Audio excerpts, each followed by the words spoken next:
está cerrando con esta charla prácticamente una etapa importante acá en Argentina. Después vamos a hablar de Latinoamérica, lo que comenzó a principio de año en Punta del Este, después en Buenos Aires varios meses, y ahora Rosario, Santa Fe, y Paraná, que es la última charla en esta gira. Y quería comenzar con eso, con Argentina, con tu experiencia acá. ¿Qué te llevas de esta Argentina del 2025? Bueno, buenas tardes a todos y gracias. La primera vez que vine a Argentina, yo no recordaba cuánto hacía, pero me lo recordó esa mujer tan joven y con buena memoria que se llama Mirta Legrand, que me dijo, hace 20 años que viniste a mi programa. Habría sido incapaz de recordarlo, pero lo cierto es que sí.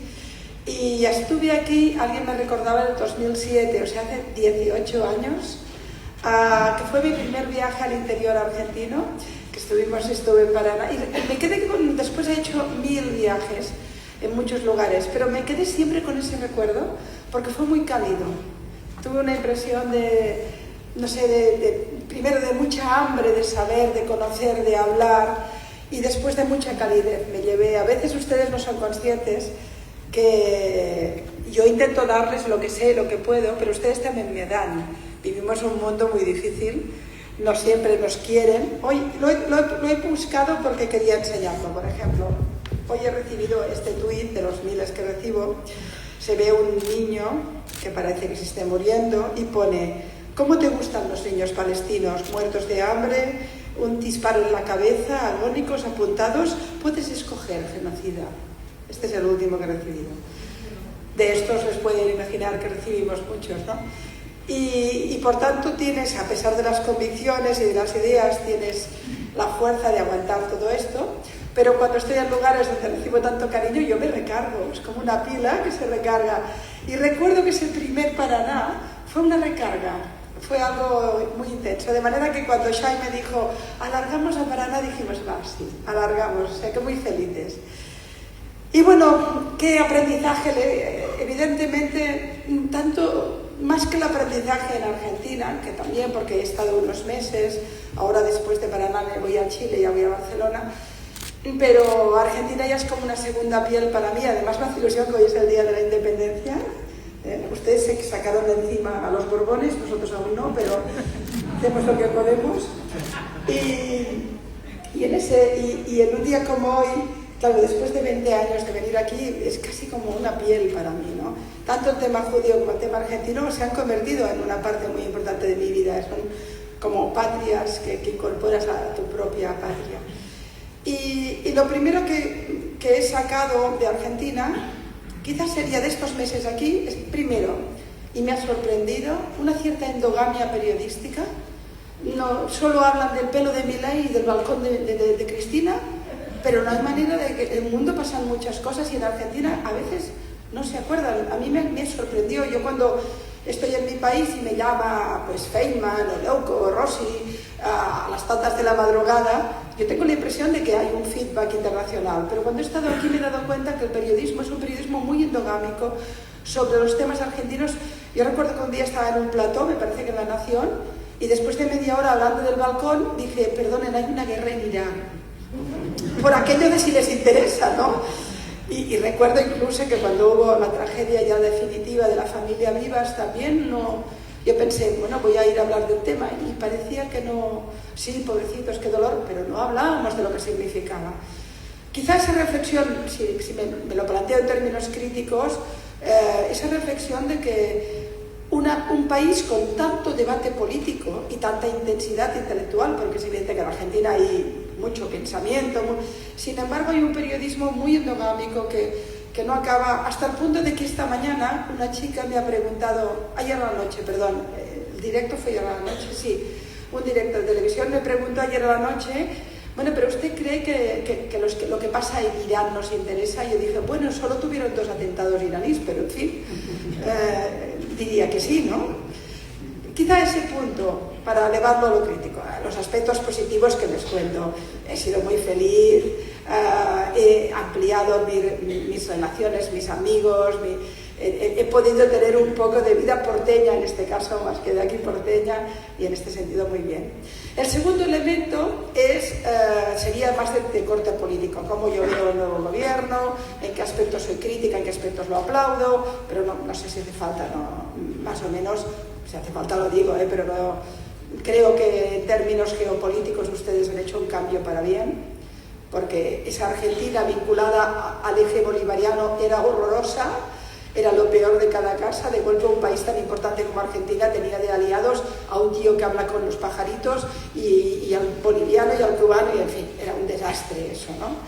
Y en cambio yo creo que aquí el nuevo paradigma político, el nuevo gobierno ha situado geopolíticamente a Argentina entre las grandes democracias liberales del mundo, y sus relaciones ahora son de otro nivel. Ese sí que me parece algo muy bueno, me parece bien todo el cambio del paradigma económico. Veremos hacia dónde va, todo es difícil, pero en cualquier caso, al menos desde fuera, hoy sí sé que percibe una Argentina más segura, con más seguridad jurídica y económicamente más solvente que antes.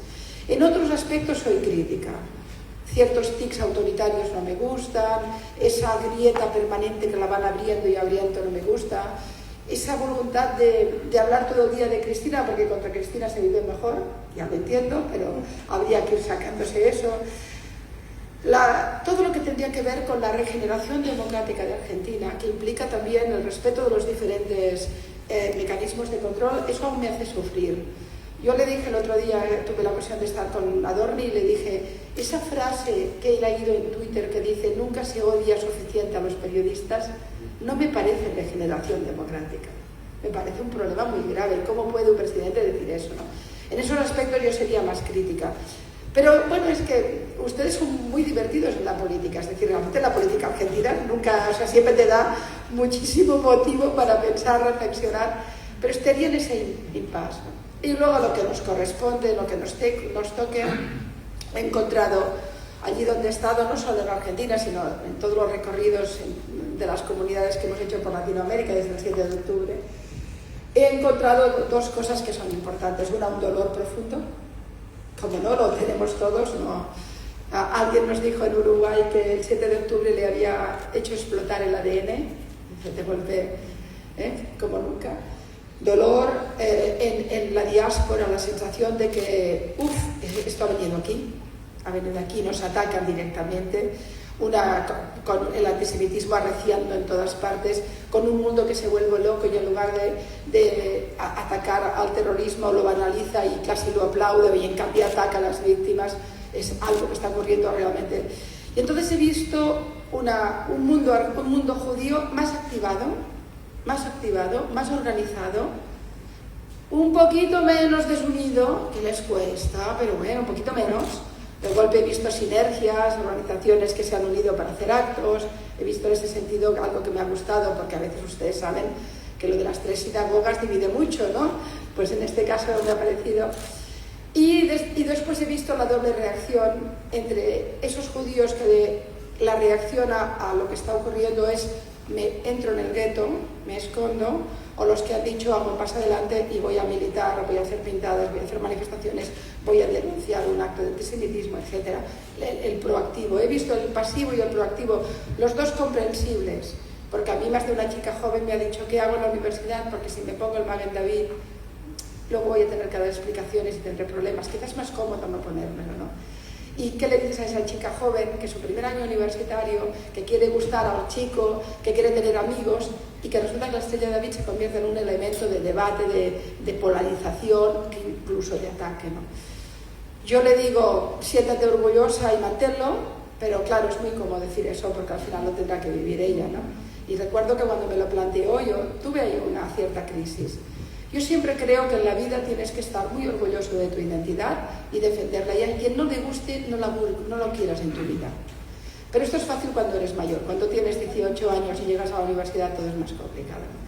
Y en cambio he visto otros, especialmente los jóvenes, que han hecho hasbara, que se han unido, que están haciendo reacción permanente en redes, mucho más motivados. Nunca habíamos tenido tanta gente opinando sobre el tema desde una perspectiva también judía y sobre todo de defensa, ¿no? Bueno, al final lo que nos ha pasado a cada uno de nosotros ha pasado también en la comunidad. Mencionaste el hombre que habla con los pajaritos, ¿no? Latinoamérica. Pobres pajaritos. Recuerdo que el 7 de noviembre, a un mes del 7 de octubre, era la apertura del Foro Latinoamericano contra el Antisemitismo en Montevideo, que tuvimos el gusto que puedas abrir con alguna palabra. Me acuerdo que tú subiste al escenario y todavía no sabías todavía qué mensaje vas a transmitir al recuerda público. Que dices, vas a hablar unas palabras y dije, no, porque estaba muy herida, estábamos todos, y sobre todo, bueno, ¿no? Y ese discurso que pues se hizo realmente viral con más de 500.000 vistas, ahí trajiste un mensaje también que tiene que ver con tu país, con tu ciudad. Hasta, si recuerdo bien, dijiste, yo no reconozco a esta ciudad, no reconozco a mi país. ¿A qué te refieres?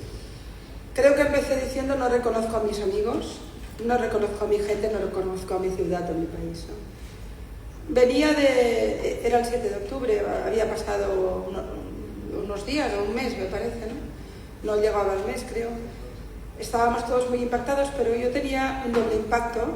El impacto de lo que había ocurrido, de la tragedia tan brutal que habíamos vivido. Yo no podía imaginar que nunca viviría un pogrom en pleno siglo XXI de esa magnitud y brutalidad, ¿no? Yo no soy judía, pero me duele el dolor judío. Me he educado, me he concienciado en lo que significó el Holocausto como la gran máquina de destrucción, no solo de vidas, sino destruye Europa entera, ¿no? Y en este sentido yo tengo muy claro que cualquier elemento de odio antisemita acaba siendo un elemento de odio a la libertad, a la democracia, a la sociedad, y por tanto nos hundimos todos. Por eso el tema antisemita es un tema de los no judíos. Es un tema que tenemos que concienciarnos, aquellos que no somos judíos, que es un virus que lo destruye todo. Y tenemos una amplia experiencia histórica. Por tanto, yo estaba impactada por lo que significó, porque además mis amigos, todos mis amigos han tenido personas que murieron, tú mismo, tuviste varios compañeros que murieron. Shai nació en Israel, es de origen uruguayo, fue médico en el ejército, fue médico de urgencias, estuve durante todos los años de las intifadas y las bombas recogiendo víctimas. También es él, también hay que saber con quién estamos, ¿no? Y me acuerdo alguna vez hablando contigo que me decías, he perdido un compañero hoy, o habías perdido otro. Cualquiera sabemos, conocemos personas que... De manera que yo estaba, cuando llegué a Montevideo, estaba con el impacto del dolor. Pero tenía un segundo dolor que no me podía sacar de la cabeza, que motiva esa primera frase de no entiendo mi ciudad. Venía de una cena de Barcelona. Barcelona es una ciudad friendly, abierta, es una ciudad que en principio tenemos fama de ser muy liberales, muy tal, en fin. Hoy es una ciudad profundamente antisemita, profundamente. La comunidad judía hoy en Barcelona se esconde equipas y se esconde las estrellas de David y tiene un perfil más que bajo porque hay problemas serios, y lo tenemos, ya lo han visto ustedes, los no judíos, que les cuento si pones una equipa. El único templo en Barcelona que tiene policía permanente en la puerta es la sinagoga, y la única escuela que tiene policía es la escuela judía, y esto ya te dice mucho, y ahora está empeorado. Pues me invitó un amigo, que es un amigo con mucho poder adquisitivo, invitó a un grupo de gente notable de Barcelona a una cena privada. De esas cenas que son maravillosas, porque tienes gente que hace tiempo que no has visto, todos éramos pesos pesantes, en fin, con opinión.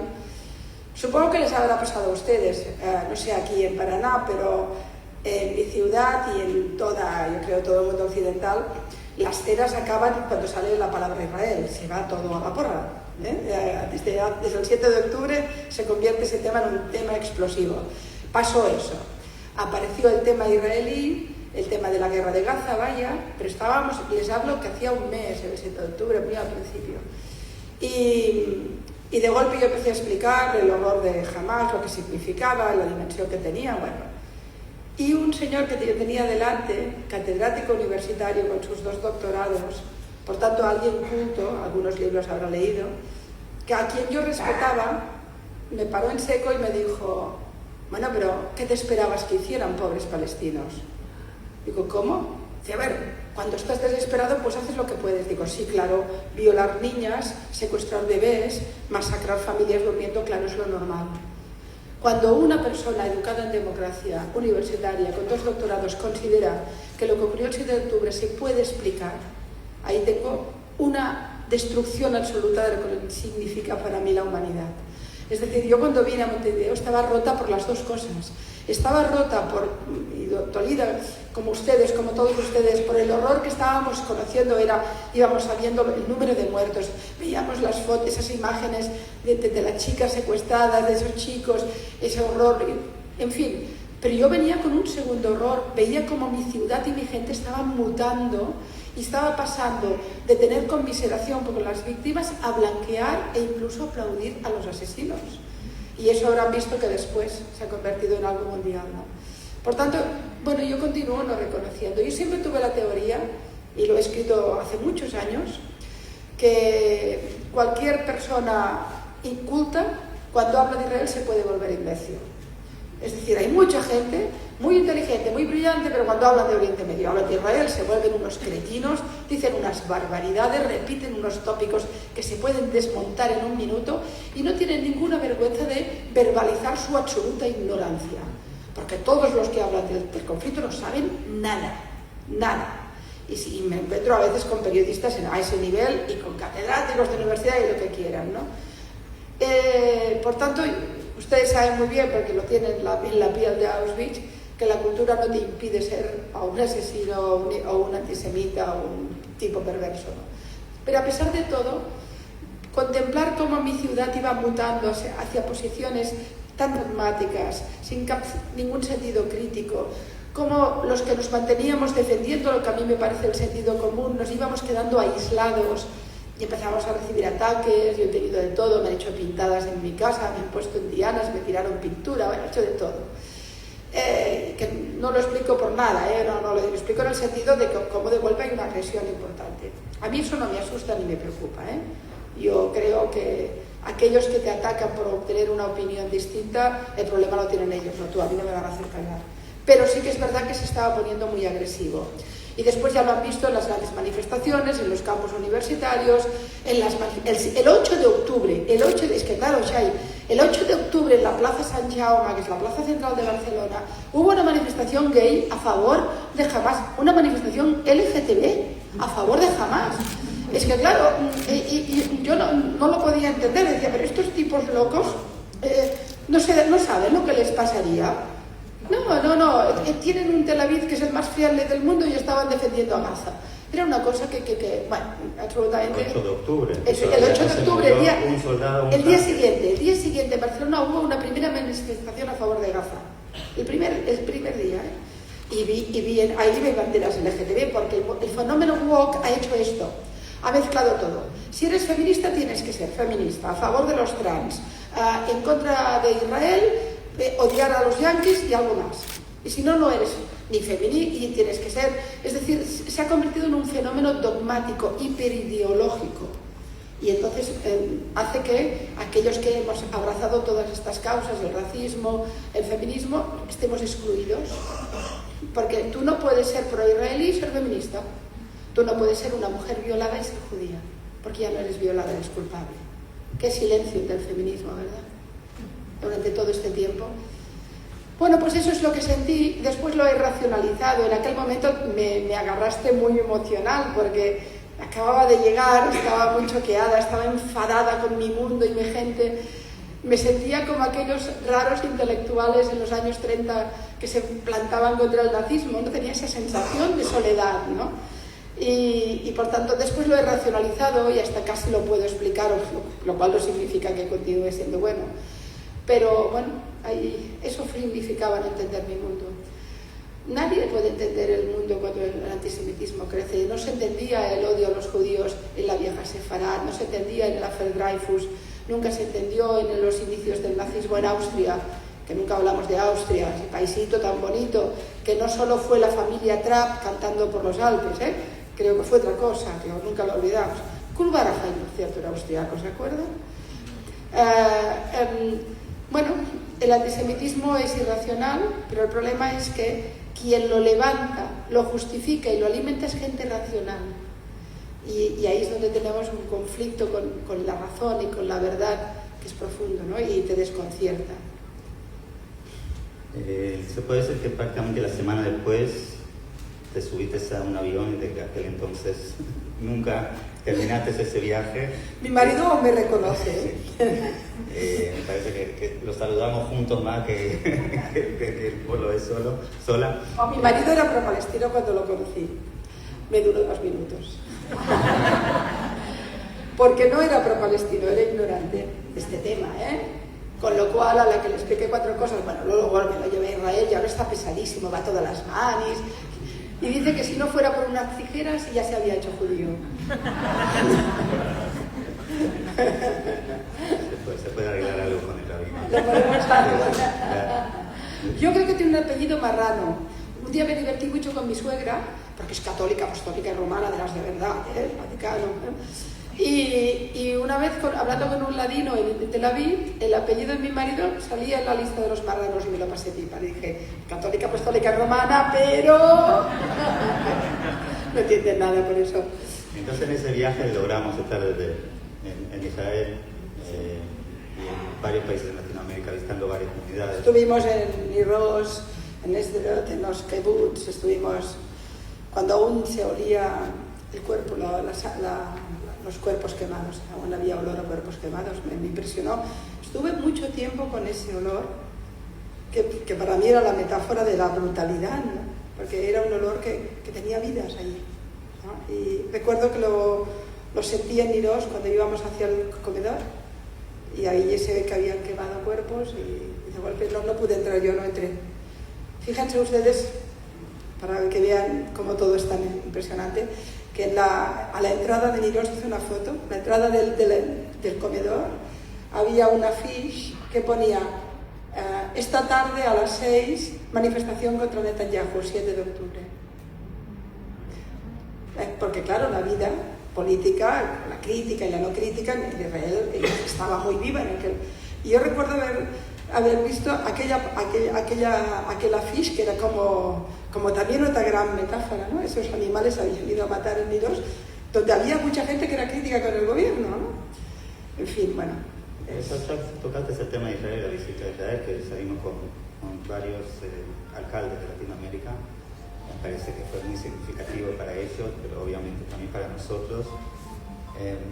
¿Qué encontraste? ¿Qué Israel encontraste? ¿Cómo viste la sociedad israelí después de ese quiebre? El Israel, bueno, tengo que decirles que estamos en la parte baja, pero luego vamos a dar buenas noticias, Yo no he venido para dar malas noticias. Hoy hay buenas noticias y vamos a ir hacia aquí. Vamos ya andando. No lo digo porque he estado 20 años empezando mis conferencias diciendo no traigo buenas noticias. Hoy las traemos. Las traímos el otro día en Santa Fe, las traemos también en Rosario. Si lo que sabemos es por dónde van las cosas, estamos en un gran momento. Vamos a tocar la historia. Estamos tocando la historia. Pero eso lo hablaremos después. Pero las previas que hemos sufrido vamos a analizarlas. Yo encontré, creo que coincidimos en la sensación, yo encontré ese Israel dual que es tan fascinante, ¿no? Un Israel roto, como pueden imaginarse, lo están todos ustedes, y muchos los que tienen familiares allí que les cuento, y los que tienen sobre todo reservistas o hijos en el ejército, que les voy a decir, ¿no? Pero con cualquier persona que hablabas había un quiebro emocional, un dolor, en fin, terrible, porque además no solo era la muerte, eran los vecinos, era cada día, mañana, tarde, noche, las familiares de los secuestrados explicando también su historia, su dolor. Bueno, viví ese Israel como todos los que habréis ido, pero al mismo tiempo viví ese Israel de resiliencia, que se levantó cada día mientras luchaban en la guerra también para levantar las empresas, para abrir las tiendas, para que la vida cotidiana continuara, para si había gente del norte desplazada, se montaban escuelas para que los niños no perdieran la escolaridad. De golpe tenías una sensación de esto no para. Me vino la frase famosa de Golda Meir: tenemos un arma secreta que no tiene nadie, no podemos ir a ningún otro lugar. Esa arma secreta de decir, vamos a plantar aquí y aquí no nos saca nadie, ¿no? Tiene que ver, y eso lo vives en Israel. Yo recuerdo que estuve cenando con un amigo mío muy sionista, un sionismo de estos potentes del Likud de toda la vida, una cosa así, y me lo encontré súper desanimado, nunca lo había visto de esa manera. diciendo, bueno, con sensación de que se podía incluso perder la guerra. Piense que en aquel momento la posibilidad de que mientras había toda la guerra en Gaza, Hezbollah entrara por el norte fue muy alta. En realidad tuvimos una gran suerte. Esos 2 meses y pico que tardó Hezbollah en empezar a actuar, yo creo que nos salvó.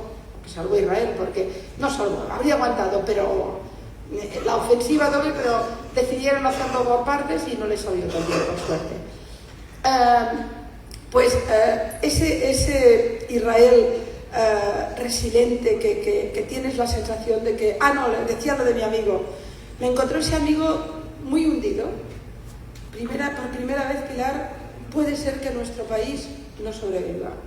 Le dije, no va a pasar eso.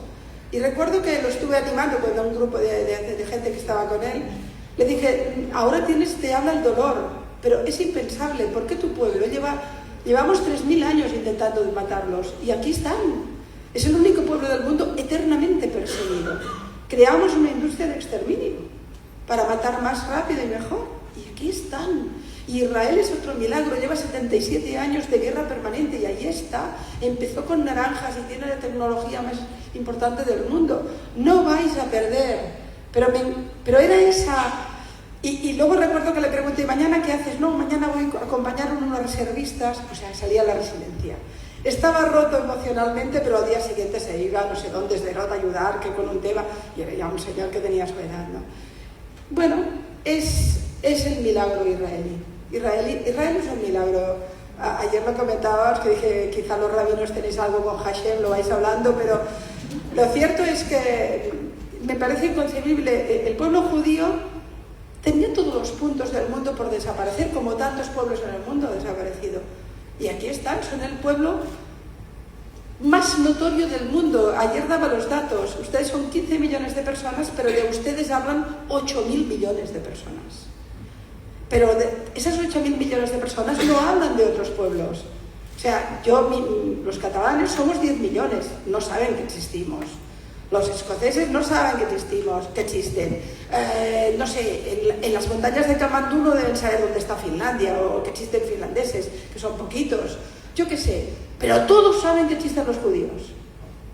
Ese pueblo tan notorio que ha hecho un impacto tan brutal a lo largo de la historia del pensamiento y de tecnología y conocimiento, y al mismo tiempo ancestralmente perseguido por todos. Es un pueblo en este sentido que es un auténtico milagro. Y no es casual que el único estado del mundo condenado a la destrucción permanentemente, que durante años ha tenido países enormemente poderosos intentarlo destruirlo, con una ONU que también ha estado siempre jugando en contra, a pesar de todo, acabe de ganar brutalmente la guerra en 5 frentes. Que la ha ganado, ¿eh? Es el milagro, es la resiliencia, no sé qué son, no sé. Y hablando de eso, que todos hablan, los 8.000 millones, de 15 millones, vos tenés muchas anécdotas, ¿no? De tu peluquera. Sí, tengo muchos. Capaz que acá, porque estamos en Argentina, sería interesante escuchar de tu amigo Tucumán. Es que el amigo de Tucumán le tiene que hacer un homenaje, porque ya lo he explicado. Bueno, Chay entiendo que lo que dice. Claro, uno de los problemas que tenemos hoy en día tiene que ver, bueno, ustedes han visto que el relato criminalizador contra Israel y el antisemitismo, tanto en su vertiente más antisionista como en su vertiente clásica, que ha crecido tan brutalmente, tiene que ver con que los 8.000 millones se han convertido en expertos en política internacional. Hace unos años, ¿quién podía hablar del conflicto de Oriente Medio? Quien sabía un poco de qué iba la cosa, porque es el conflicto más complejo del mundo. Lo ha vivido todo a lo largo de este tiempo. Por tanto, mi vecina del cuarto o el señor de Tucumán o quien sea, si le decía a Israel, decía, sí, por allí, no sé, ¿no? Pero ahora no, ahora lo saben todo. Y la anécdota que me cuenta Shai fue en un viaje de Buenos Aires a Tucumán, la única vez que he estado en Tucumán. Tengo allí una gran amiga, Sor Lucía, bueno, trabaja en mi país, pero... no te preocupes. Subí a un avión. A ustedes les habrá pasado, no hay nada peor cuando subes a un avión que tener al lado a alguien que quiere hablar. Y en mi caso, cuando tomo aviones internacionales y 14 horas y el de al lado dice, hombre, Pilar Rahola, qué bien, me faltan 14 horas de vuelo, a veces tiene su cosa, a veces es divertido, ¿eh? A veces tiene su cosa. Pero subí al avión y había un señor de una cierta dimensión horizontal en medio, justo en medio. Y entonces pasé casi por encima porque yo tenía ventana. Le explico esto porque dije, bueno, buen día o buenos días o algo así, y por tanto vio que yo hablaba castellano sin problemas. Y me pongo a leer un libro, que era un libro escrito en catalán, de un amigo mío historiador que era muy puro israelí, hizo un libro muy bueno, se titula Israel entre el somni y la tragedia, que significa Israel entre el deseo, el sueño, la esperanza y la tragedia, ¿no?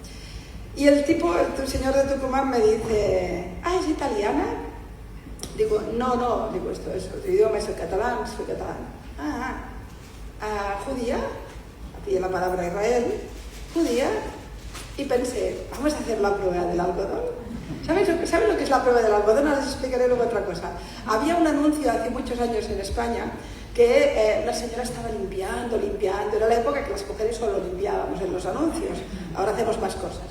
Limpiaba y decía, bueno, ya está todo limpio. Y aparecía Don Algodón. Y tomaba un algodón, pasaba y decía, está sucio. Y yo pensé, hagamos la prueba del algodón al buen hombre. Y le digo, no soy judía, soy periodista. Sí, puede ser judío y periodista. Pero le daba dos informaciones. ¡Pam! Cayó. Es periodista. ¡Qué horror estos israelíes! Que esta gente que matan de esta manera, no sé qué, tal. Tuvo una puntería el pobre hombre. Y yo me lo quedo mirando, lo escucho, toda su diatriba contra el horror de los israelíes, y le digo, mire, no sabe lo contenta que estoy de estar al lado de un experto en política internacional. Me dice, no, yo soy ganadero. Digo, usted es ganadero, pero sabe quién es el bueno y el malo del conflicto más complicado del mundo. ¿Le parece si hablamos del tema de los hutis? Hay unos líos ahora en el Congo. El tipo me mira diciendo, esta mujer se ha vuelto loca. ¿Por qué el ganadero de Tucumán sabe que existe el conflicto de Israel? Porque no sabe el resto de conflictos del mundo, y tenemos muchos, los podríamos enumerar. Sabe que Israel es muy malo, sabe que los palestinos son un pueblo muy oprimido, el único del mundo porque los israelíes son muy malos, y tiene el conflicto explicado en dos frases: el ganadero de Tucumán. Y no solo el ganadero de Tucumán, lo comentaba él, mi panadera, que un día fui con mi perrito y salió el tema de Israel, y mientras me estaba poniendo el pan me empezó a hablar de lo malos que eran los israelíes. Y mi panadera solo lee revistas del corazón de la reina Leticia a ver si le sale otro amante. Pero sabía que los israelíes eran muy malos. Uno de los fenómenos que hemos vivido es que la información masiva, especialmente a través de redes sociales, ha convertido a cualquiera en experto en política internacional. Y es lo que les decía de los 15 millones. Los 15 millones son muy pocos, pero cualquier conflicto derivado que tenga que ver con el pueblo judío acaba siendo un tema que los 8.000 millones comentan. 8.000 millones de personas hablando de un pueblo que no existe, que es tan pequeñito que no se ve, que la mayoría de gente del mundo ni tan solo ha visto un judío en su vida, porque hay cantidades de lugares del mundo donde no hay ni uno, se lo han visto casi de milagro, y algunos hasta buscan la cola, no saben nada, pero hablan de los judíos con una carga de tópicos y de estigmas y de prejuicios que vienen de muchas historias: cristianismo, protestantismo, islamismo, izquierda, todo. Y de esos 8.000 millones, ¿cuántos tienen redes sociales? ¿4.000 millones? ¿5.000 millones? Para ser muy optimistas. De ahí el fenómeno viral del antisemitismo, porque entre otras cosas el pueblo judío tiene el foco. Israel tiene un foco que no tiene nadie. El foco que tiene Israel, que te enseñan hasta el grano de Netanyahu, no lo ha tenido nunca Irán, no lo ha tenido nunca el Afganistán de los talibanes. Lo peor del mundo, nunca se le ha puesto un foco. El ganadero de Tucumán no sabe dónde está Afganistán, pero sabe que Israel existe y son muy malos. Es una deformación brutal de la información y del conocimiento que nos ha llevado a la viralización de la mentira y del prejuicio como nunca en la historia. Ustedes saben bien de qué les hablo. Es Goebbels. Una mentira repetida muchas veces es una verdad. Imagínense eso con Internet. Es Goebbels con Internet. Es la mentira viralizada en millones y millones de mensajes que van reproduciéndose y que nos han convertido todo este tema en uno de los grandes temas del mundo con toda su complejidad. No recuerdo tu pregunta, pero era por ahí, ¿no? Te pregunté de tu amigo tucumano y ahí es que mi amigo de Tucumán, el pobre... No, pero quedó el pobre bañado. Una anécdota sobre el tema del algodón. ¿Tiene algún pañuelo? Gracias. Tiene preparado. Oh, pero Dios mío, pero es muy fino, ¿eh? No, pero bueno. Hay COVID. Mientras te voy preguntando, Pilar. No, pero déjame explicar la anécdota la anécdota del algodón para que vean hasta qué punto todo es muy profundo. Mi marido y yo durante mucho tiempo nos gustaba pasar el fin de año en alguna ciudad europea. O sea, pasábamos las navidades en familia, lógicamente esto es sagrado, pero después nos íbamos solos pues en alguna ciudad. Y un año fuimos a Viena. Y nos gustan los hotelitos estos un poco relé, un poco pequeños, muy chics y tal. Y fuimos a un hotel espectacular, muy austriaco. El señor se llamaba Klaus, era todo como muy austriaco, y además iban vestidos, en fin. Y cuando llegué, le comenté que íbamos a cenar la noche de fin de año a un restaurante de Viena que se llama Drei Husaren, que es uno de los grandes restaurantes de Viena, el más importante. Y habíamos conseguido mesa y el hombre se puso muy contento. ¡Oh, pero qué bien! Esto es un gran restaurante austriaco, es de lo mejor, va. Y bueno, bien, fuimos, nos lo pasamos bien, y mi marido, que es un santo varón, me dice, qué simpático este Klaus. Y yo le dije, hay que pasar el algodón.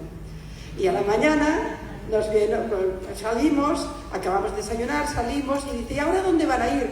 Digo, pues mira, igual me puede informar. Quisiera ir al Arca de Noé, que es un restaurante kosher que hay en Viena. ¿Usted podría indicarme? Y el señor Klaus dijo, no hay kosher en Viena.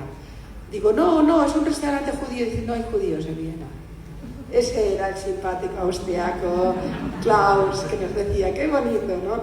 La familia Trapp cantando por los Alpes. Viene de tan de lejos esto. Hay tantas capas que han ido subiendo el odio.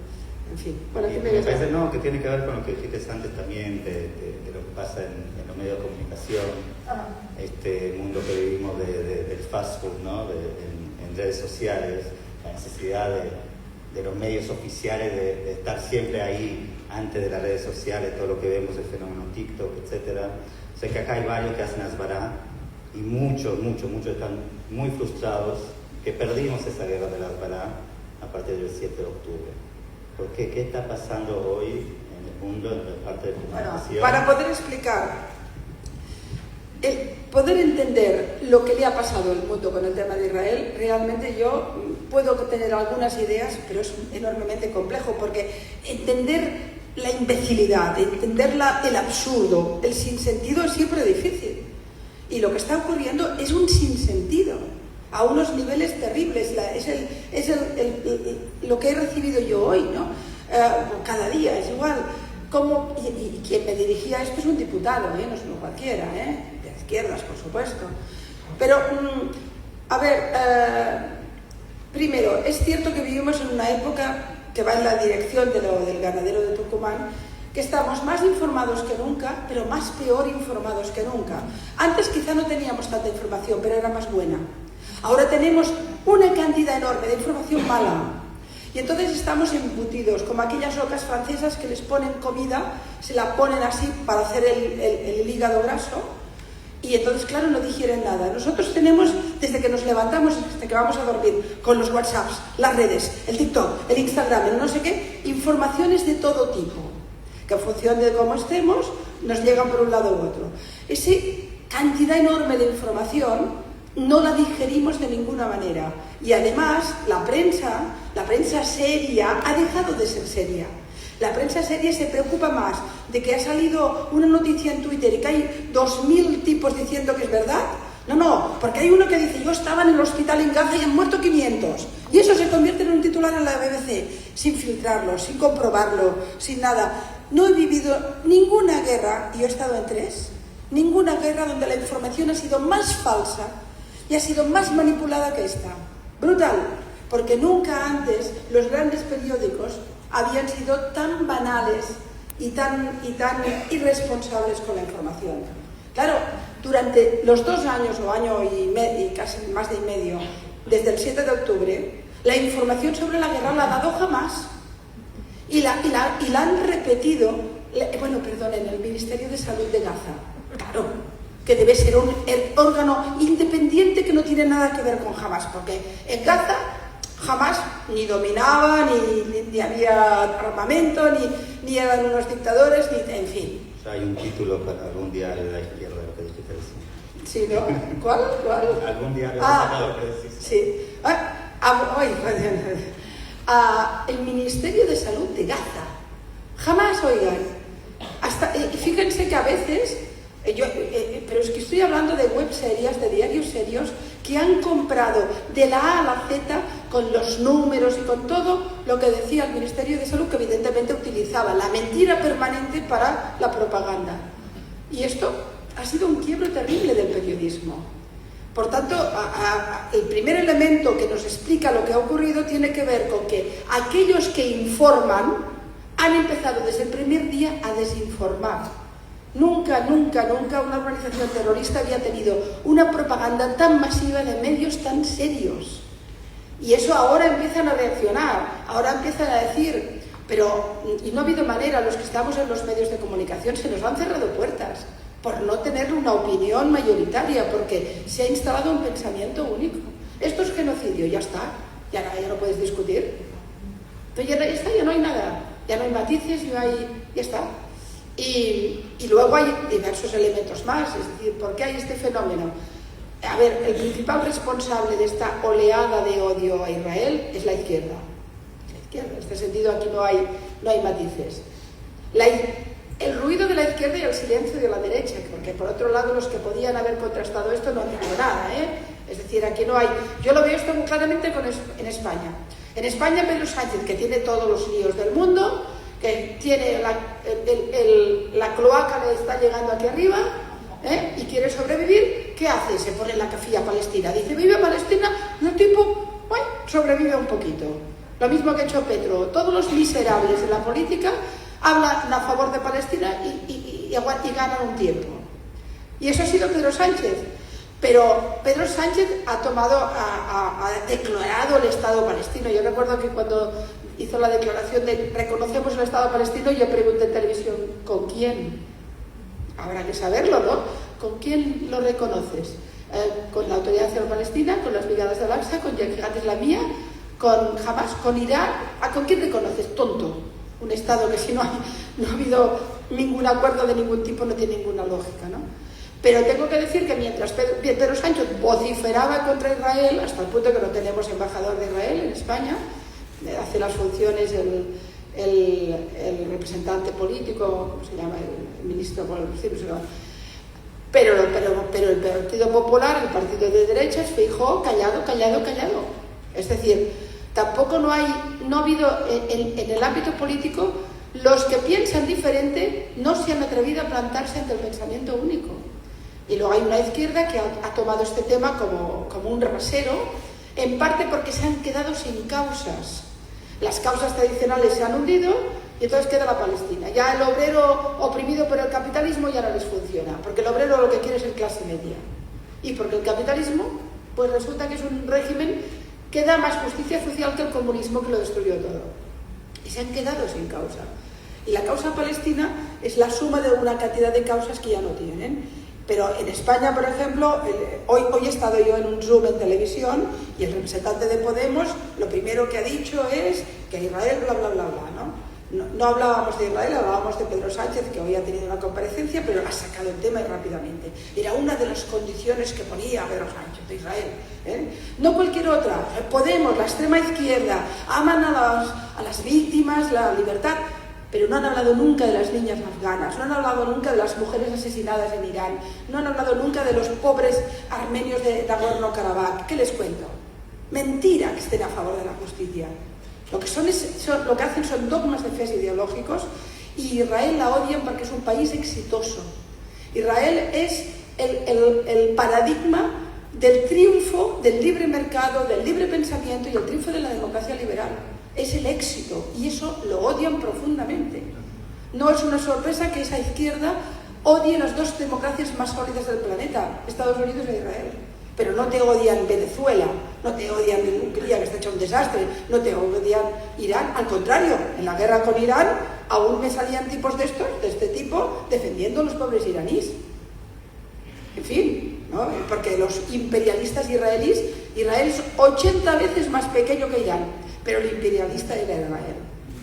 Es que, claro, es todo tiene tan poco sentido todo. Luego, evidentemente, también ha habido dinero, catarís y otros que han inyectado en universidades, esto también ayuda, el oportunismo de estos líderes políticos de medio pelo, el hecho que nos hemos quedado sin grandes referentes. No tenemos a Churchill ahora, no tenemos.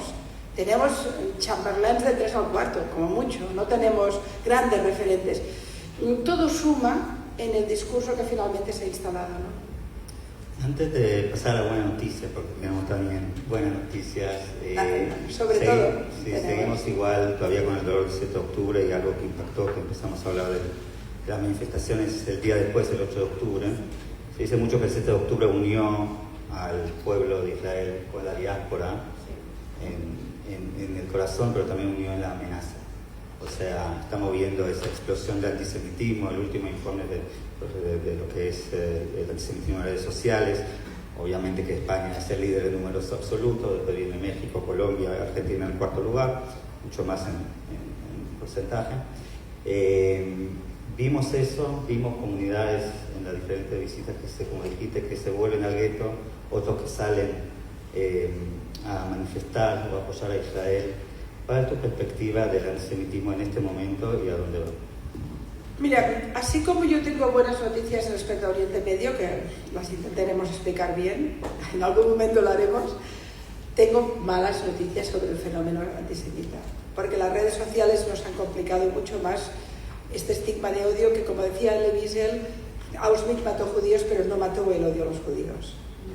Ustedes saben perfectamente que ese es un odio que puede vivir sin que exista ni un solo judío. Yo siempre explico una anécdota, eso no era odio, yo tenía una abuela que era todo amor, pobrecita, pero mi abuela, que nunca en su vida había visto un judío, perdone rabino, pero cuando veía a alguien muy feo decía, es tan feo como un rabino.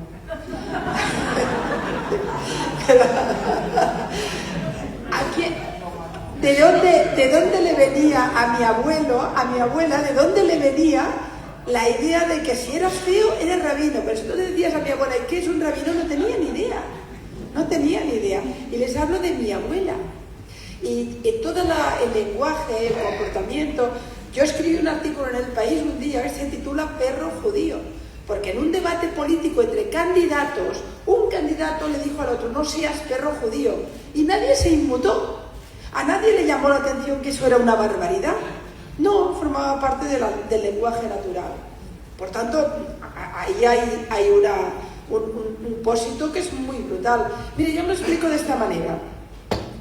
Porque hay que entender cómo es posible que el antisemitismo haya cuajado de esta manera y se haya convertido en el prejuicio más brutal de la historia. Tiene unas componentes explicables, aunque sea tan terrible. Por un lado, ustedes fueron un pueblo muy extraño, porque hace 3.500 años decidieron traer al mundo toda la carpeta de lo que después era la democracia. La ley de Moisés es una revolución en el pensamiento. La ley de Moisés es la base de la democracia. Ustedes hace más de 3.000 años le dicen al mundo que matar no está bien. Instauran la libertad. La sociedad de la modernidad, el amor al prójimo, es revolucionario. No hay ningún concepto más brutal. Es el concepto de la solidaridad del otro, el ver al otro, el respetar al otro. Todo este código moral, aparte del tema religioso que ahí os meto, pero todo el tema ético, la ley de Moisés es depositaria de los elementos que después acabarán en la Carta de Derechos Humanos y en la democracia. Es el hilo rojo que nos lleva a la civilización moderna. Empieza ahí, empieza en la Torá.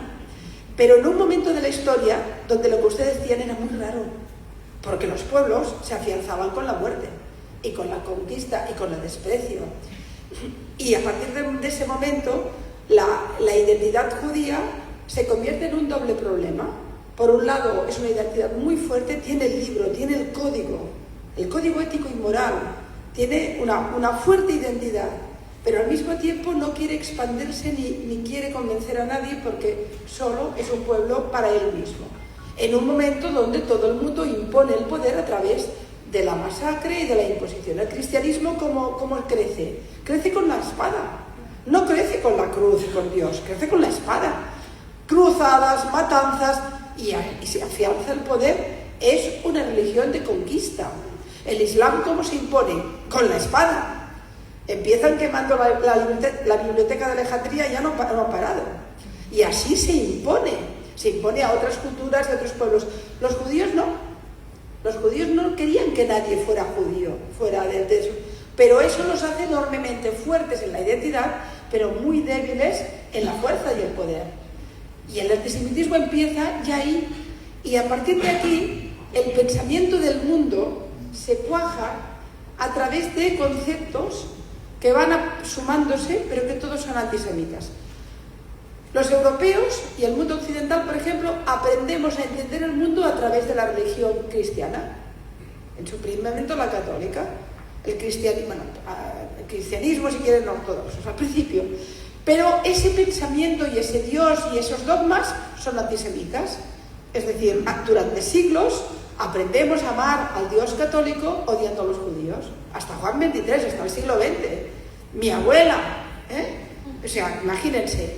Por tanto, el mundo aprende a pensar con una nueva idea, una nueva religión, un Jesús de amor, y con un pueblo que mató a Dios, que no mataron a cualquiera. Y siglos y siglos. Después el otro gran fenómeno es la Revolución Francesa, la Ilustración, el enciclopedismo, es el momento de las luces. Voltaire es antisemita.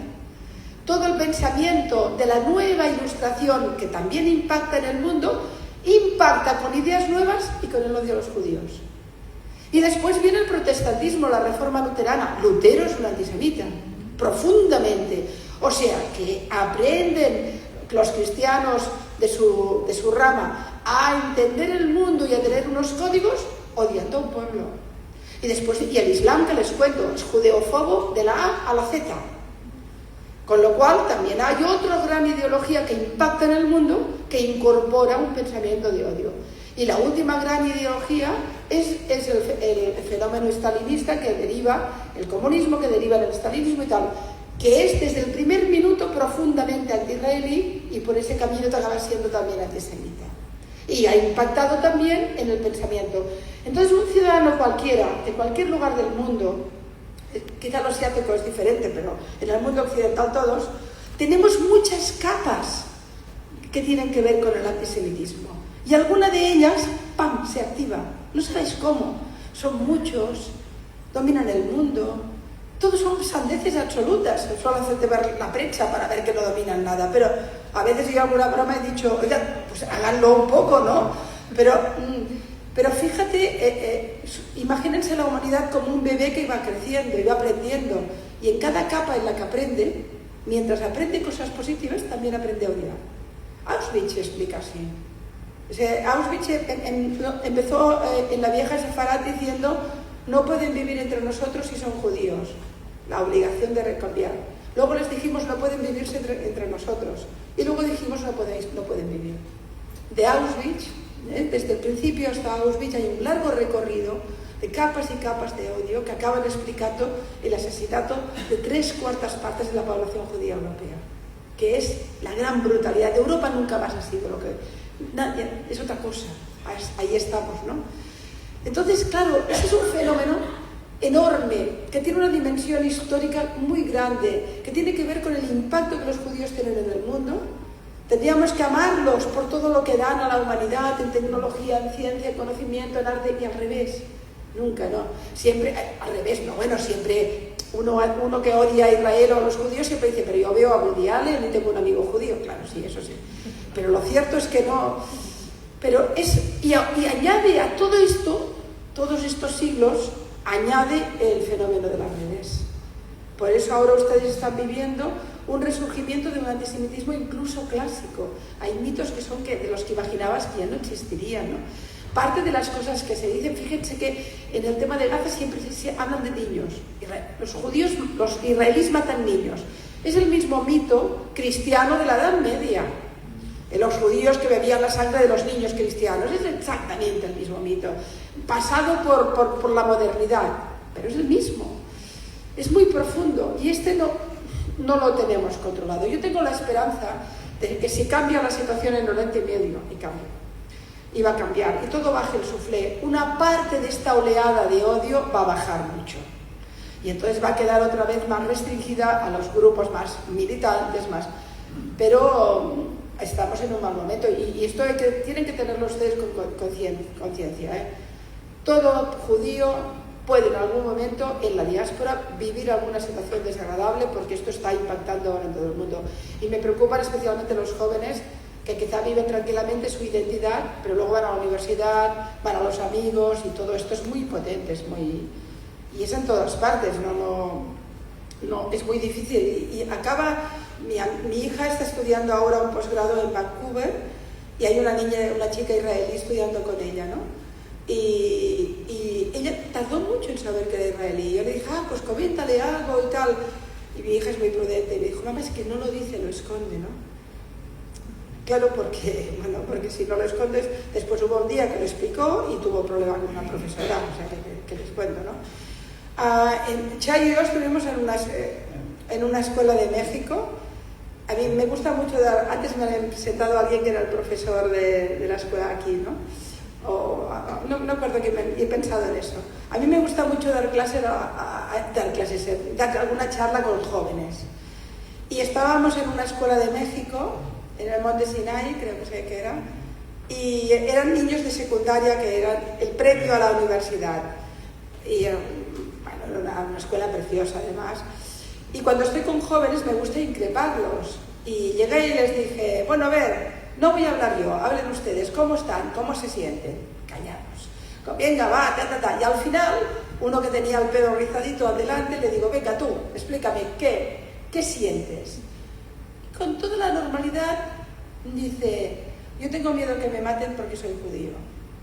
Yo recuerdo que Shai y yo nos miramos y nos quedamos helados, por demás nos impactó mucho, porque era un chavalito de 17 años, 16, 17, y yo dije, ¿pero cómo me dices? ¿Realmente piensas? Dice, sí, es posible que me pase, soy judío.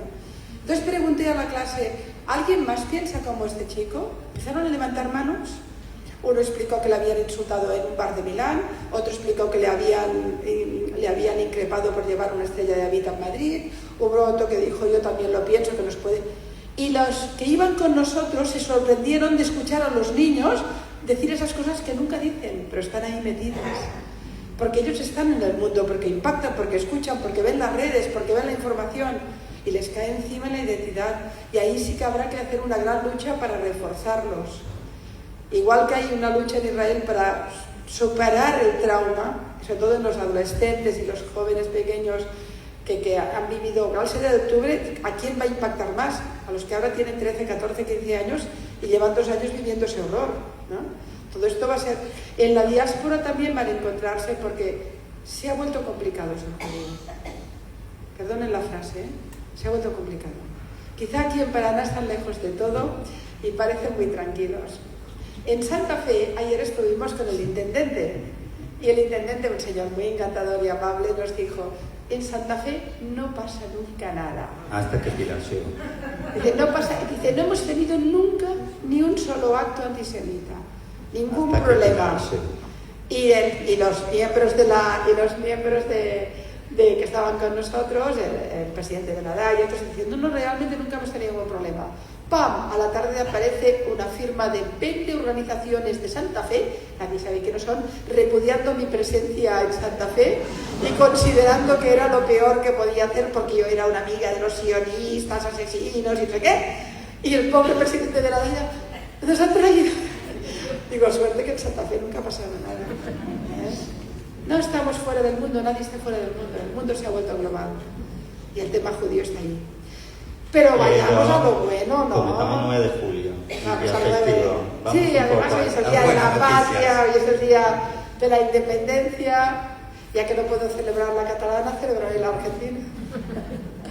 Hay buenas noticias. ¿Verdad, Shai? Miren, antes lo he dicho y lo quiero repetir. Llevo muchos años y estoy muy cansada. Muchas de las cosas que he explicado hoy, debe hacer 20 años que las digo, o aviso, cuidado, vamos para acá, cuidado, pasará esto, cuidado el islamismo radical, cuidado. Pero antes que yo, Oriana Falachi se pasó la vida hasta que murió diciéndolo, y nadie le hacía caso, y tantos otros, los intelectuales franceses, los que para mí son más impresionantes, que también dijeron hay un problema con el fenómeno islámico, hay un problema tal, con la criminalización de Israel, en fin. Yo me acuerdo que la American Jewish Committee me premió una vez en un acto en Washington y premió también a Bernard-Henri Lévy, el intelectual francés, nos premiaron los dos. Y los dos nos desgañitábamos diciendo lo que hace, pero esto hace 15 años. Todo lo que podemos decir ahora, estamos cansados, ¿no? Pero siempre he pensado, qué mal. Y de golpe, hace 2 semanas o 3, estamos con un optimismo renovado que yo me atrevo a decir, ahora sí empezamos a tener buenas noticias y las voy a explicar. Lo primero que tenemos que tener claro es que el mapa ha cambiado brutalmente. En el 7 de octubre teníamos un pequeño Israel de 9 millones de personas que estaba asediado por 5 puntos de ataque, lo que Irán le llamaba el círculo rojo que haría quemar, incendiaría Israel, el concepto del círculo rojo. Israel se enfrentaba a 150.000 tipos organizados de Hezbollah, una organización terrorista, conocen bien aquí en Argentina, y además en Latinoamérica la tenemos ahora por todas partes, financiada por Irán, el grupo terrorista más rico del mundo, con una cantidad de dinero más que notable, que había destruido el Líbano, había copado completamente el control del Líbano, amenazaba el norte israelí permanentemente, y a partir del río Litani hasta la frontera agujereó el Líbano con todo tipo de almacenes de misiles que apuntaban a Israel. Esto teníamos el 7 de octubre.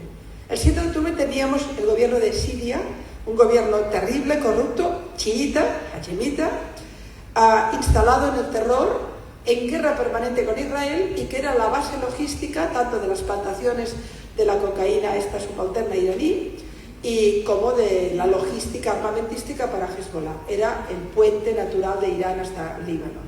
Teníamos una zona organizada por las fuerzas Quds y la Guardia Revolucionaria en Irak.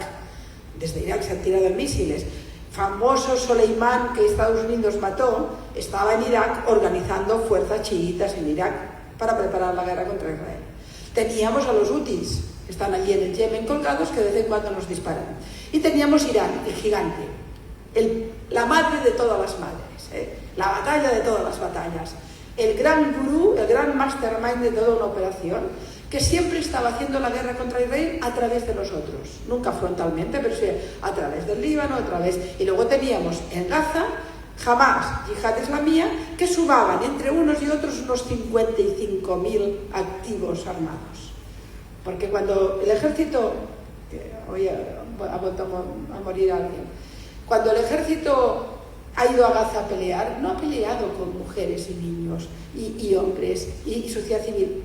Ha luchado con un ejército armado, profundamente armado, con una cantidad de armamento en todos los edificios civiles, con un país agujereado en 700 kilómetros y con una guerra prácticamente imposible. Eso es Gaza. Y Israel el 7 de octubre tenía eso. Gaza, Líbano, Siria, Irak, Yemen y Irán. Hoy no queda nada. Hoy no queda nada. Quedan cosas, quedan restos. Harán dolor. Pero miren cómo está el mapa. Jamás está destruida. Ya sé que puede matar. Ya sé que tiene capacidad aún de hacer daño. Ya sé que aún controla a 30 familias que están sufriendo por sus secuestrados, vivos o muertos, y que hoy hemos tenido el informe de cómo estaban físicamente. Es terrible, es devastadora el informe que ha recibido Netanyahu por parte de Trump de cómo están los secuestrados. Terrible. Varios de ellos con problemas graves de salud mental, y en fin, es evidente que jamás aún puede hacer mucho daño. Pero a pesar de todo, no tiene jefes, todos los líderes de Hamas están decapitados, desaparecidos. Hoy por hoy son más grupitos de guerrillas sin ninguna coordinación, que tienen además una situación bélica en el interior de Gaza, de palestinos que están armándose en contra de ellos. Tenemos el fenómeno beduino, nunca le perdemos el nombre. Hay un líder beduino que ha organizado un ejército contra Hamas dentro de Gaza y que está luchando, y que además ha denunciado públicamente de que la utilización de Hamas de la comida y de la sociedad civil para el blindaje era terrible. Por tanto, hoy tenemos un Hamas que en estos momentos creo que puedo decir que el principal problema y el principal nudo para un acuerdo es cómo salen de allí. Los restos de Hamas quieren la garantía de que ya no se les matará. Parece que sobre la mesa 4 países de la región ya han aceptado a quedarse a los líderes de Hamas que quedan con el exilio. Pero el pacto, en cualquier caso, que Estados Unidos e Israel va a tirar adelante, con acuerdo de Arabia Saudita y de Egipto, que ya les va bien, es que en Gaza no va a quedar ni uno de Hamas. Se ha acabado. Olvídense. Puede que suframos un tiempo, puede que aún esto dure, puede que los secuestrados aún... Esto se ha acabado. Hamas no tiene ninguna capacidad ya para nunca de hacer lo que hizo el 7 de octubre, de crear una guerra, de crear una desestabilización. Imposible, se acabó. De manera que empiecen a pensar y a vislumbrar en una Gaza sin Hamas. El acuerdo que parece que se está vislumbrando, Trump está obsesionado con esto. No olviden que a Trump no le gustan las guerras. Trump es un negociante, es un comerciante, le gusta la negociación. Y Trump quiere pasar a la historia, y a la historia no pasas por ser presidente de un país, pasas por acabar una guerra. Churchill pasa a la historia. Los presidentes importantes son aquellos que toman un conflicto, y este es el más grande, y lo resuelven. Y está obsesionado con conseguir resolver este tema, y no va a dejarlo perder. Es decir, en este momento el planteamiento de Israel y de Estados Unidos va completamente a la una en de qué manera se cierra el tema de Gaza.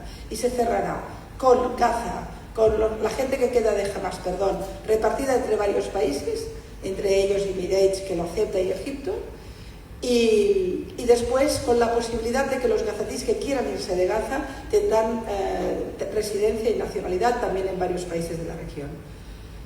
El segundo elemento, por tanto, esto está empezando a estar en el punto final. Ya no puede durar mucho. Pero además es que los países del entorno, Egipto, Líbano, la Siria actual, Arabia Saudita, Omán, Emirates, etc., y hasta Qatar, que la dejo para el final, todos están de acuerdo en que Hamas tiene que desaparecer y este conflicto tiene que acabar. Y ya ninguno de ellos está pensando en un Estado palestino, los 2 estados. Esto está fuera del mapa, por inviabilidad. Se buscan otras alternativas. Pero además tenemos Hezbollah decapitado. Hoy hay unas declaraciones, creo, hoy me parece que el embajador en Turquía de Estados Unidos, que ha estado con el presidente del Líbano, que le han planteado cómo resolver el tema de Hezbollah. El Líbano está corriendo, con ayuda americana también hay que decirlo, sacándole poder a los restos de Hezbollah para que no vuelvan a recuperarse y no vuelvan a tener el control. Y Estados Unidos ahí va a jugar muy fuerte junto con Israel, mientras Israel va limpiando el sur, que continúa, para que Hezbollah deje de ser la fuerza militar y violenta. Hoy el presidente del Líbano decía, podríamos vislumbrar que fuera una fuerza política, pero de ninguna manera armada. Pero el Líbano está ahí, el Líbano está como loco intentando tener acuerdos energéticos con el gas israelí. Y esto es cada vez más importante. Tenemos Irán, me dejo Siria para el final. Tenemos Irán, el gigante, el miedo, el horror, el monstruo. Ha quedado en un ridículo tan espantoso que hoy está absoluta y profundamente humillado. Ha dejado de ser ese país que daba miedo. Israel se ha paseado por los cielos de Teherán como si fuera su casa. Se paseaba y le iba diciendo a Jamenei, sabemos dónde estás, hola. Y si no la han matado es porque probablemente Trump y Netanyahu decidieron, más Trump que nadie, que el régimen tenía que caer solo, no podía ser por injerencia exterior. Por eso no se ha rematado.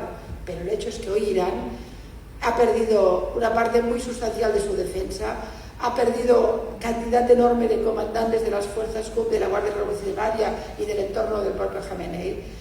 La sociedad iraní es profundamente anti-régimen, 75-80% contrario al régimen. El régimen se aguanta aún por el terror. Irán ya está. ¿Durará o no? Yo creo que más bien tiene posibilidades de caer el régimen. Pero en cualquier caso, la capacidad de dar miedo, sí, la carrera nuclear, Hoy he leído un informe de inteligencia, de los que podemos leer, evidentemente, pero un informe de inteligencia que decía que no se sabe exactamente el nivel de daño de todo el tema nuclear iraní, pero que no es cierto que se pueda decir que no ha sido tanto, porque los iraníes han reconocido que no pueden entrar y no saben qué daño evitar. O sea, no han conseguido aún ni tan solo con un mínimo de información. El daño ha sido enorme. Puede que dentro de un tiempo volvieran a la carrera, pero ¿con quién? Ningún país quiere que Irán vuelva a ser poderoso. ¿No se han dado cuenta de que los cancilleres europeos han movido un poco la posición con Israel? Después de la guerra, ya parecía que ya no era tan duro y que Israel ya no era tan malo. También eso ha cambiado. Y tenemos Siria. De golpe Siria, un señor que viene de posiciones sunitas, no chiitas, sunitas, yihadistas, un salafista, un radical, pero que el tipo se nos ha puesto corbata, lo han peinado un poquito y parece que le está gustando ser el presidente de Siria. Creo que podemos decir con bastantes posibilidades de no equivocarnos que la siguiente ofensiva después de la guerra de Irán ya va a ser directamente la firma de varios acuerdos de Abraham. El primer acuerdo de Abraham se hace con Siria. Lo dejo dicho y se acordarán de mí. Hay un plan muy avanzado para firmar la paz entre Siria e Israel. Los más mayores recordarán, la guerra es desde el 48, y Siria, el enemigo principal de Israel, está a punto de firmar la paz. Todos los indicadores, todas las informaciones, en todas partes nos hablan de una relación muy fluida entre Estados Unidos, Israel y Siria, que la prensa del Líbano ya explicó que el plan de paz incluiría los altos del Golán para Israel. Israel aceptaría retirarse del Monte Hermón, pero Siria aceptaría el reconocimiento de los altos del Golán para Israel. Reconocimiento mutuo y relaciones comerciales y bilaterales. ¿Cuál es el plan final de todo esto? Como Israel ha demostrado ser la potencia militar en la región, Irán se ha deshinchado, ha perdido todos sus proxies, quedan los hutis y ya se resolverá. Y Gaza está a las puertas de cambiar. Con todo esto deshinchado, Israel se puede convertir en el hub energético y comercial de toda la región, que esa es la jugada. Y nadie quiere quedarse fuera. Arabia Saudita está cerca de firmar, va a ser de los segundos o terceros. Indonesia quiere firmar acuerdos de Abraham, Oman va a firmar. Esto es un cambio de ciclo como nunca lo habíamos visto. El 7 de octubre lo teníamos todo, teníamos un fuego, un círculo de fuego. Hoy es un círculo de cenizas. Israel es el único que ha dominado, que ha demostrado que no se puede. La cantidad, ustedes los que tienen personas en Israel, evidentemente cómo sufrieron cuando hubo la cantidad de tiradas de misiles, pero son conscientes de cómo aguantó la cúpula. Miles de misiles que los hay que llevan 800 kilos de explosivos cada uno. Podía haber muerto 1 millón de personas o más. Y es impresionante. Mientras tanto, Israel barrió lo que quiso de Irán y no hizo más daño porque lo paró. En una jugada que a mí me parece maestra. Yo estoy convencida que toda la operación está diseñada de la A a la Z. El primer momento donde los americanos negocian, Irán no sé, tal. Después el ataque israelí, después el ataque americano. Ahora ya está, ya hemos hecho lo que teníamos que hacer, nos vamos, cese el fuego. Y a partir de aquí empecemos a hablar con quién firmamos la paz. Si lo primero que pasa, y yo creo que estamos hablando de muy poco tiempo, es la firma de paz con Siria, esto es una caída que va a ir de naipes, que va a ir funcionando. Imagínense, estamos viviendo la historia. Todos ustedes que son judíos, que han sufrido tanto por la historia de Israel desde el primer minuto que nació, es muy posible que vean el final de todo este sufrimiento. Fíjense que soy contradictoria, con esto lo dejo, pero no les digo que no sufran más antisemitismo porque es probable que sufran más, pero en cambio sufrirán menos por Israel. Estoy convencida de ello. Claro, decirlo cuando aún hay una guerra parece un poco imprudente, pero creo que la información que manejamos es muy clara. Esto va para acá y esto ya es imparable, ¿no? Jamás no tiene capacidad, Hezbollah no puede, Irán no puede levantar un avión, olvídense, y Siria se muere de ganas por firmar. Cambia el mundo, está cambiando el mundo. Eso es lo bueno, finalmente hay una buena noticia. Solamente reforzando también esas buenas noticias, esperemos que hoy justo hubo varias reuniones, miren cómo la administración de Trump está enfocada en ese tema, su enviado especial que está en Siria en estos momentos, me imagino no va a salir de ahí un buen tiempo. En Doha con la delegación israelí por el tema de los rehenes, Trump se salió diciendo van a escuchar buenas noticias esta semana o la semana que viene, y obviamente Netanyahu, que no puede subir al avión antes de firmar algún pacto, sea el que sea, y una declaración importante. Entonces paciencia, pero como dice Pilar, y siempre tiene razón al final, están todas las señales ahí. Pero me parece, hay dos países que igual nos preocupan, y para eso cerrar el tema del análisis geopolítico, que es Qatar y Turquía. ¿Qué podrías mencionar respecto? Qatar no me preocupa, porque no le preocupa ni a los americanos ni a los israelíes. Nos preocupan los demócratas. Qatar es un régimen horrible, además ha financiado todo el islamismo en cualquier lugar, es directamente responsable de la financiación en las universidades americanas e inglesas, es lo que es. Yo me gusta llamar a Qatar la Suiza del terror, porque es Suiza, o sea, financia el Estado Islámico pero lucha contra el Estado Islámico, financia Hamas pero está en la negociación por los rehenes. Es un país muy pequeño, con una riqueza inmensa, pero una debilidad estratégica enorme, y no es casualidad que la base americana más importante de la región esté justamente en Doha, en Qatar. Y yo que escucho las declaraciones y también las declaraciones de abajo israelíes, no los veo nunca preocupados por Qatar. No han puesto ninguna pega, por ejemplo, que Qatar mediara por los secuestrados. Quiero decir que Qatar hace mucho ruido, no nos gusta nada, pero no va a ser un problema. Y Qatar, estoy convencida que si todos se apuntan a los acuerdos de Abraham, buscará el agujerito y se meterá. No me preocupa. Turquía, diferente. Turquía sí que es un país que tiene una vocación claramente imperialista, con un presidente Erdogan, que es un islamista convencido, que nos ha radicalizado en muchas zonas. A mí me gusta explicar que, por ejemplo, yo tengo una hija nacida en Siberia, yo tengo una hija biológica y 2 hijos adoptados, y la pequeña es de Siberia. Y a mí me sorprendió mucho, ella es del Bashkortostán, está en la frontera con el Kazajstán, una de las viejas repúblicas soviéticas, que ahora forma parte de la República Rusa. Y cuando fui allí a conocer el lugar donde de la que mi hija era originaria, me sorprendió la cantidad de mezquitas que encontré. Me pareció raro porque a 4 días de la Unión Soviética, de golpe tantas mezquitas, era extraño, financiadas todas por Turquía.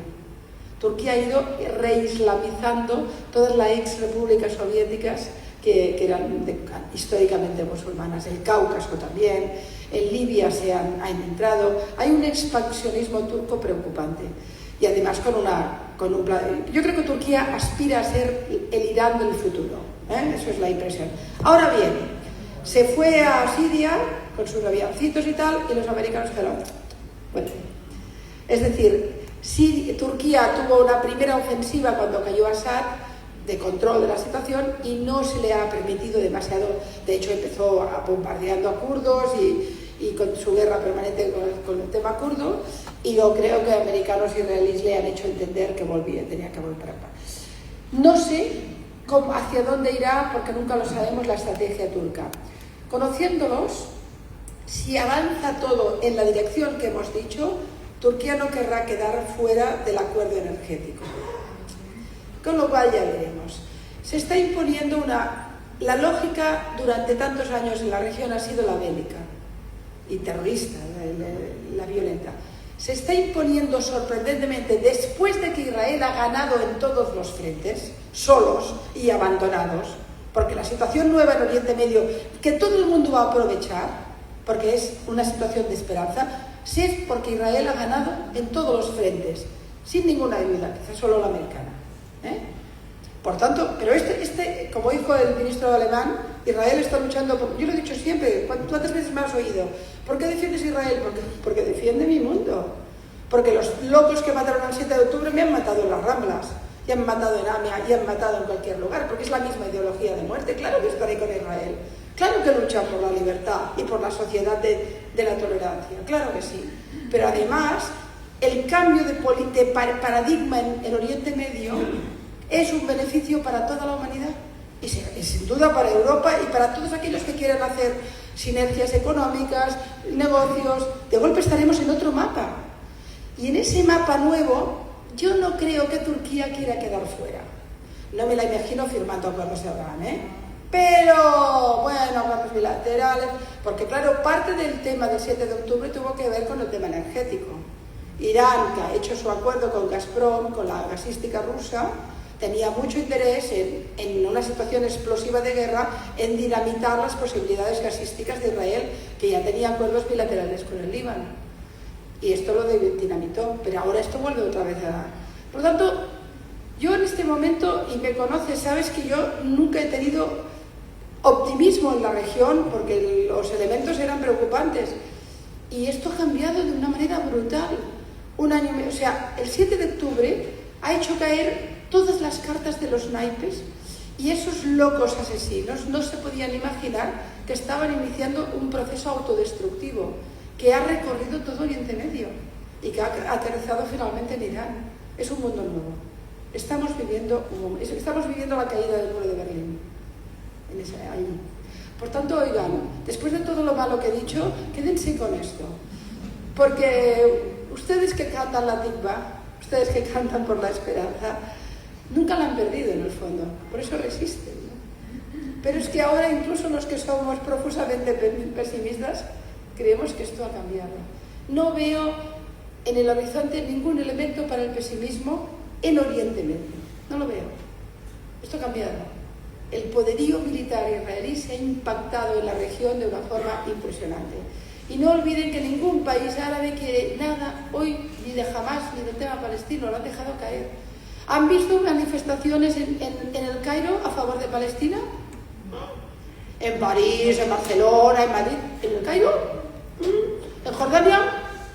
En Siria un poquito. En Líbano, poco ruidos, estaba Hezbollah.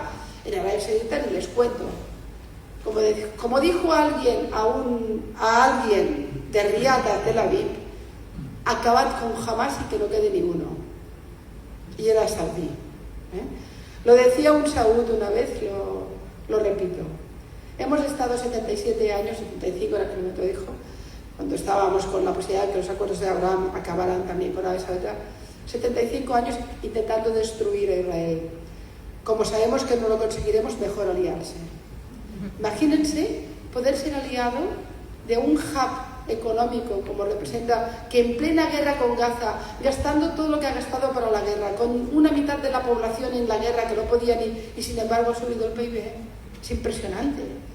¿Quién no quiere ser vecino de Israel? Siempre dije, y acabo con esta frase, me pasé la vida diciendo durante años, la paz no la firmaremos en Ramallah, la firmaremos en Teherán. Cuando se acabe el régimen, cuando controlemos eso, podrá haber otro cambio. Y es lo que acaba de pasar. Y ha pasado por Trump, Ese ogro, ese señor que en Europa lo odiamos, los memes. Oigan ustedes, Trump está decidido a acabar con esto. Lo que seguiremos. Recorrimos desde el 7 de octubre, de pasarnos al antisemitismo. Estuvimos en México, estuvimos en España, estuvimos en Israel, terminamos con el Medio Oriente y ahora terminamos también esta gira. Es mi última conferencia de meses en Argentina, lo acabo en Paraná. Sí. Así que capaz con esta linda comunidad y este lindo público que vino especialmente en un día feriado, dejarles un mensaje de tu parte. ¿Un mensaje? A ver, bueno, pero no es un consejo, es un mensaje. Un mensaje no sé, tampoco soy profética, pero miro al rabino. Ya lo he mirado 2 veces, ¿no? Pero no pienso como mi abuela, No seas rabino de otra comunidad por acá, porque vas a... ¿Hay más rabinos por aquí? ¿Hay más? Pues no sé, Miren, mi mensaje final, yo admiro muchas cosas del pueblo judío, pero esta es importante. Un día en una conferencia con jóvenes en una escuela privada en Buenos Aires, en San George me parece que se llama, y tenía un grupo de jóvenes, chicos muy cultos de mucho nivel, Como les decía, me gusta con los jóvenes interrelacionarme, ¿no? Y les pregunté cuál era el valor supremo, el valor supremo que podíamos tener como sociedad, ¿no? Y se levantó una chica y dijo, el valor supremo es la paz. Y yo le dije, no. La paz es un concepto complejo. El valor supremo es la vida. Y a veces, para preservar la vida, tienes que hacer la guerra. No es cierto que la paz sea el valor más supremo, porque hay paces que son paces de cementerio. Gandhi estaba a favor de la guerra contra Hitler. Si jamás te asesina, tienes que hacer la guerra jamás. Ustedes tienen una voluntad tan brutal de defensa de la vida que los lleva a hacer cosas tan increíbles como ser capaces de liberar a 1000 tipos que los quieren matar para salvar una sola persona. Es el concepto de la vida, es el Heim, que es profundo y que yo creo que es el que ahora nos da esa sensación, es decir, como es Golda Meir, es nuestra arma más poderosa, salvar a los nuestros. No tenemos otra opción. Un pueblo perseguido históricamente que siempre ha tenido claro que tenía que defenderse para sobrevivir. La vida es el valor supremo, no es la paz. Si tenemos paz, fantástico. Claro que la deseamos, pero antes tenemos que tener a los nuestros seguros. Por tanto, la vida. Y lo segundo que tengo que decirles es que su himno se llama Tikva, se llama Esperanza. Y ustedes han persistido porque nunca la han perdido.